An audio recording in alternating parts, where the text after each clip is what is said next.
नमस्कार, आप देख रहे हैं नेक्स्ट 9 लाइव और मैं हूं आपके साथ अंकिता मिश्रा। सचिन पायलट ने यहां पर राजस्थान की राजनीति को और भी गर्म कर दिया है। सचिन पायलट की जन संघर्ष यात्रा यहां ये दिखा रही है कि कैसे कांग्रेस पार्टी के खिलाफ उन्होंने अपना जो कदम है वो आगे बढ़ा लिया है। हालांकि अशोक गहलोत ने बिना ही सचिन पायलट का नाम लिए सचिन पायलट पर निशाना साधा। ऐसे में आज के इस रिपोर्ट में आपको दिखाएंगे उन पहलुओं के बारे में जिस पर जन संघर्ष यात्रा शुरू हुई। सचिन पायलट इसे किस नज़रिए से देखते हैं। अटकलें लगाई जा रही थी कि भारतीय जनता पार्टी में पायलट शामिल हो सकते हैं। इस पर सचिन पायलट से जब सवाल पूछे गए तो उनका क्या रिएक्शन सामने आया है और इस यात्रा को कैसे देखती है कांग्रेस पार्टी, क्योंकि कांग्रेस पार्टी का इसमें बयान देना काफ़ी ज़्यादा महत्वपूर्ण बन जाता है। पोस्टर्स में कांग्रेस पार्टी के बड़े बड़े नेताओं के जो चेहरे हैं वो नदारत हैं। सिर्फ पूर्व अध्यक्ष सोनिया गांधी का चेहरा नज़र आ रहा है। पूर्व प्रधानमंत्री जवाहरलाल नेहरू और इंदिरा गांधी का चेहरा पोस्टर में नज़र आ रहा है। उसके अलावा अगर बात करें मल्लिकार्जुन खड़गे की, राहुल गांधी की, तो इनके चेहरे पोस्टर्स में नहीं है। तो ऐसे में सचिन पायलट दिखाने की कोशिश क्या कर रहे हैं, देखिए इस रिपोर्ट में। राजस्थान की राजनीति में सचिन पायलट ने अपनी जन संघर्ष पदयात्रा से कांग्रेस के खिलाफ मोर्चा खोल दिया है। कांग्रेस में यकीनन इस बात की खलबली है। इस पूरे घटनाक्रम में कुछ बातें हैं जो ध्यान देने योग्य हैं। यात्रा शुरू करते ही सचिन पायलट ने कहा कि उनकी ये यात्रा 5 दिन की भ्रष्टाचार के विरोध में है। अपनी आवाज़ उठाने, आपकी आवाज़ सुनने और जनता की आवाज़ बनने के लिए ये यात्रा निकाली जा रही है। 1 महीने पहले ही पूर्व उप मुख्यमंत्री पायलट ने बीजेपी सरकार के कार्यकाल के दौरान हुए कथित भ्रष्टाचार पर कार्रवाई करने को लेकर गहलोत सरकार के खिलाफ 1 दिन का धरना दिया था।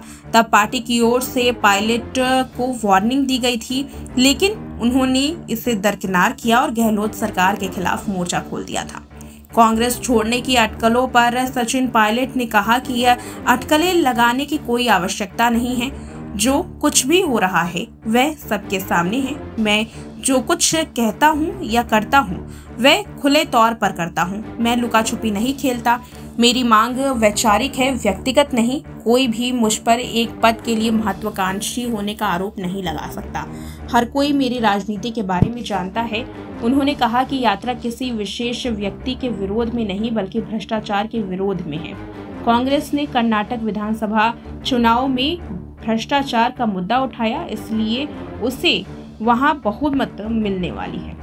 उन्होंने कहा कि हमने जब भ्रष्टाचार के मुद्दे को उठाया तो मैं चाहता था कि एक पारदर्शी तरीके से जांच हो और दूध का दूध पानी का पानी हो जाए। लेकिन जिन लोगों को डर लग रहा था वो दूध और पानी छोड़कर दूध और नींबू की बात कर रहे थे। धीरे धीरे साफ हो गया कि कार्रवाई नहीं होगी।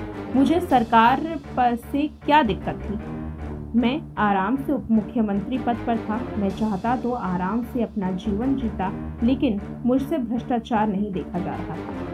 इस वजह से मैं ये यात्रा कर रहा हूँ। मुझे राजस्थान के युवाओं के भविष्य और उनके रोजगार की चिंता है। इस वजह से ये जन संघर्ष पद यात्रा की जा रही है। टोंक से विधायक पायलट ने कहा कि वह भ्रष्टाचार का मुद्दा उठा रहे हैं। इस घोषणा के बाद लोगों ने मुझसे कहा कि आप इतनी कड़ी गर्मी में पदयात्रा करना चाहते हैं, तो मैंने कहा राजनीति आग का दरिया है जिससे तैर कर पार करना है। सचिन पायलट ने कहा कि पिछले 45 साल से मेरा परिवार जन सेवा के लिए राजनीति कर रहा है। हमारी निष्ठा और ईमानदारी पर विरोध भी किए गए हैं, उंगली भी उठाई गई है। लेकिन मैं आपको बता दूं कि हमारी ईमानदारी पर उंगली भी उठाई जा सकती है, लेकिन हम ऐसे नहीं हैं। ये यात्रा अजमेर से शुरू होकर जयपुर की ओर आएगी और लगभग 125 किलोमीटर की दूरी तय करेगी। 125 किलोमीटर की दूरी तय करने के बीच में सचिन पायलट कई बड़े खुलासे कर सकते हैं और साथ ही बताते चले कि इस दौरान तिरंगा थामे सचिन पायलट के समर्थकों ने उनके समर्थन में नारेबाजी भी लगाई है। पूर्व मंत्री राजेंद्र चौधरी व स्थानीय नेता महेंद्र रावलत भी इस यात्रा में मौजूद रहे। यात्रा के पोस्टर में पायलट की तस्वीर में महात्मा गांधी, भीमराव अंबेडकर, भगत सिंह, पूर्व प्रधानमंत्री जवाहरलाल नेहरू, इंदिरा गांधी और कांग्रेस के पूर्व अध्यक्ष सोनिया गांधी की तस्वीर है।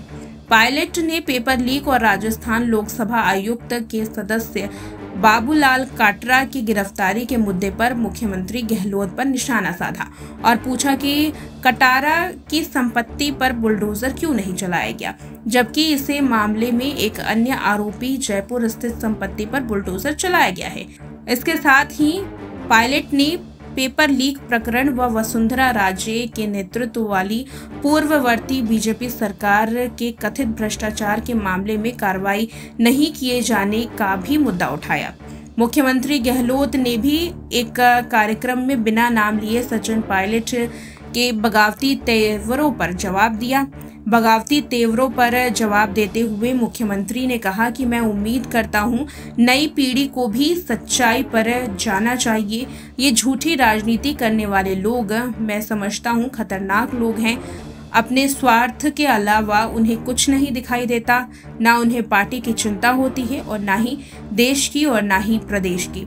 मुख्यमंत्री गहलोत के इस संबोधन को सचिन पायलट की जनसंघर्ष यात्रा के जवाब के तौर पर देखा जा रहा है। गहलोत ने कहा कि मैंने हमेशा सबको साथ लेकर चलने की कोशिश की। लोकतंत्र में वही सफल होता है जो सबको साथ लेकर चलता है। जो अपना पराया करता है और गुट बनाता है वो जीवन में कभी सफल नहीं हो सकता। एक कहावत है कि दूसरों की लकीरों को मिटाने की बजाय एक बड़ी लकीर खींचो। मैंने हमेशा यही किया है। राजस्थान कांग्रेस अध्यक्ष गोविंद सिंह ने कहा कि सचिन पायलट की पदयात्रा उनकी निजी यात्रा है। इससे पार्टी संगठन से कोई लेना देना नहीं है। ये कांग्रेस की यात्रा नहीं है। डेटासरा ने पार्टी संगठन की यात्रा वह है जिसमें पार्टी का चिन्ह हो या पार्टी अध्यक्ष मल्लिकार्जुन खड़गे या पूर्व अध्यक्ष सोनिया गांधी या राहुल गांधी की तस्वीर हो, या जब अखिल भारतीय कांग्रेस समिति या राज्य कांग्रेस समिति ऐसी गतिविधियों के लिए कोई कार्यक्रम देती हो। इस तरीके की बात कही। सचिन पायलट ने ये यात्रा ऐसे समय में शुरू की है जब मुख्यमंत्री गहलोत ने कुछ दिन पहले ही 2020 में बगावत करने के लिए कांग्रेस विधायकों पर बीजेपी से करोड़ों रुपए लेने का आरोप लगाया था। गहलोत ने कहा कि वह वक्त जिन अधिकारियों तो देखा आपने कि कैसे ये जनसंघर्ष यात्रा जो है वो एक पड़ाव पर पहुंच चुकी है जहां पर सचिन पायलट वर्सेस कांग्रेस पार्टी दोनों ही आमने सामने हैं। हालांकि कांग्रेस पार्टी ने पहले भी सचिन पायलट के कई जो उनके कदम हैं उससे नाराज़गी जाहिर की है और साथ ही प्रेस कॉन्फ्रेंस जब हाल में की तो सूत्रों के माने तो खबर ये भी सामने आ रही थी कि इस प्रेस कॉन्फ्रेंस को करने से पार्टी ने मना किया था। लेकिन उसके बावजूद सचिन पायलट ने अशोक गहलोत के खिलाफ जम करके बयानबाजी की। फिलहाल देखना ये है कि ये जो जनसंघर्ष यात्रा 125 किलोमीटर की सचिन पायलट निकालने जा रहे हैं, इस यात्रा में जो कि शुरू हो चुकी है यात्रा, उस यात्रा में कितनी सफलता मिलती है, क्योंकि हाल में ही अब साल के आखिर में राजस्थान में भी चुनाव है। ऐसे में काफ़ी दिलचस्प होगा ये देखना कि इस चुनाव में क्या कांग्रेस पार्टी को जीत हासिल होती है, क्या सचिन पायलट नई पार्टी बना सकते हैं, या अगर नई पार्टी नहीं बनाएंगे तो क्या कांग्रेस पार्टी सीएम पद का उम्मीदवार सचिन पायलट को इस बार बनाएगी या नहीं। फिलहाल आज के इस रिपोर्ट में इतना ही। देखते रहें नेक्स्ट 9 लाइव।